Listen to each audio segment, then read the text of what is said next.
Alright, today we're going to start with our PowerPoint Essentials. I am looking on page 3 of the PowerPoint Essentials handbook that you have in front of you. We're going to start Microsoft PowerPoint. Mine's going to look a little bit different than yours, but it's the same basic concept.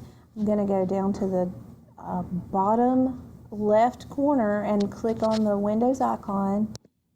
And your screen again will look different, but over on the left hand side you should have something that says all programs and Microsoft Office and PowerPoint 2013, excuse me. I have tried to go around and put them on the desktop, so you may have yours on the desktop. Mine is here. So I'm going to open up PowerPoint 2013. So now I'm going to skip over to page 4. You see, mine looks a little bit different, but it does tell me on page 4 that I need to open a blank presentation. Okay, so here before me I have a blank presentation. I'm on step by step at the bottom of page 4. This is your ribbon here that stretches across the top of the screen. You can think of it as it kind of looks like a ribbon if you'd like to. Alright, it also appears in the figure at the top of page 5.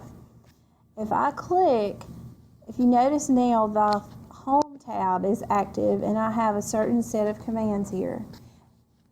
My directions tell me click the Design tab to make it active. So if I click the Design tab, my ribbon changes. And I have 2 different groups. I have the Themes group and the Variation group. I also have a Customize group. Alright, now if I go back to the Home tab, I have these groups: clipboard, slides, font, paragraph, drawing, editing. I have those slides.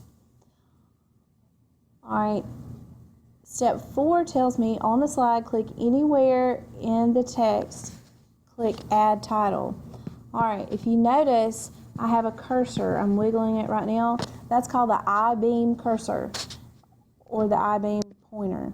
If I click there, the words go away that are in this text box. Alright, the text disappears and a blinking insertion point appears. See the blinking here? Okay. Now, in the lower right corner of the font group, click the dialog box launcher. Alright, so I'm on the Home tab, I'm going to the font group, and then here is my dialog box launcher. It's the small box with a diagonal downward pointing arrow. Clicking this button opens the font dialog box. Okay, when I click that, it opens a separate box that's known as the dialog box. All right, this just gives me additional commands, more specific commands that I can use for my fonts. Now that tells me to click cancel. Alright, number 6 on page 5 says, in the font group, click the font list drop-down arrow. Alright, here's my font group. This is my font list. And I click that drop-down arrow and I see that a list appears that shows all the fonts that are currently available for use. The default font for heading is Calibri Light. Alright, but I have all of these that are available to me. Okay, now we are going to mainly stick with Calibri Light and some of these more professional looking fonts, and we won't get into the more decorative ones at this time. Okay, as I move on to page 6, it tells me to click the drop down arrow again to close the list. So if I click this arrow again, it goes away. Double click the Home tab. Double clicking the Home tab, you'll notice that it made my ribbon go away. It hid the groups and the commands. If I double click it again, it will come back. Right. Now, another way to get rid of my ribbon if I need more room is over in the far right hand corner. There's a arrow that says need a bit more space, collapse the ribbon.